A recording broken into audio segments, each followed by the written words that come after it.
சீறி பாய்ந்திடும் எங்கள் அண்ணன் உதயநிதியை உலக போற்றிடும் தங்க தலைவரின் வீர புதல்வரே சூரியனாய் சுடலும் முன்னை கழகம் வாழ்த்திடும் கோடானு கோடி மக்கள் உரிமை மீட்டிட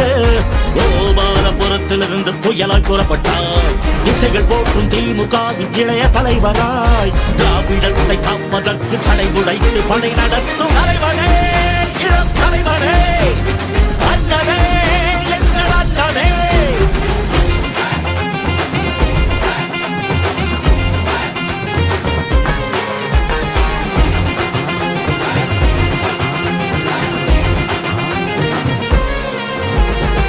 ஒட்டுமொத்த தமிழ்நாடு உங்களோட புகழ் பாடும் தமிழ் மண்ணின் அடையாளமே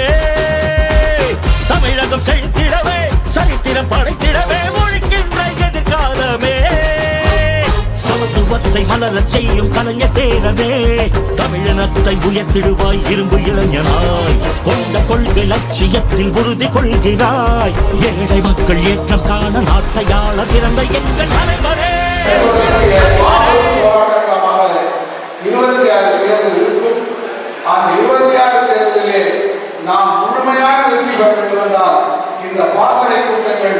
உணர்வுமிக்க வகையிலே நம்முடைய கழகத்தினுடைய தோழமை தட்டியெழுப்ப வேண்டும் என்ற உணர்வோடு நம்முடைய மருத்துவமனை இந்த பணியை செய்திருக்கிறார்கள்.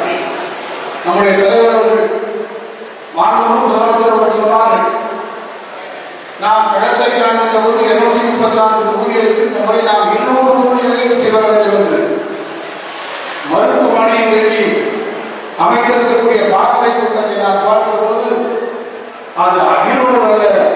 100 234 தொகுதிகளிலும் திராவிட முன்னேற்ற கழகத்தை வெற்றி பெறுவதற்கான அச்சாரங்களை மருத்துவமனை தமிழனாய் சீறி பாய்ந்திடும் எங்கள் அண்ணன் உதயநிதியை உலக போற்றிடும் தங்க தலைவரின் வீர புதல்வனே சூரியனாய் சுடலும் உன்னை கழக வாழ்த்திடும் கோடானு கோடி மக்கள் உரிமை வெற்றிட கோபாலபுரத்திலிருந்து புயலாய் புறப்பட்டாய் திசைகள் போற்றும் திமுகவின் இளைய தலைவராய் திராவிடத்தை காப்பதற்கு தடை உடைத்து படை நடத்தும்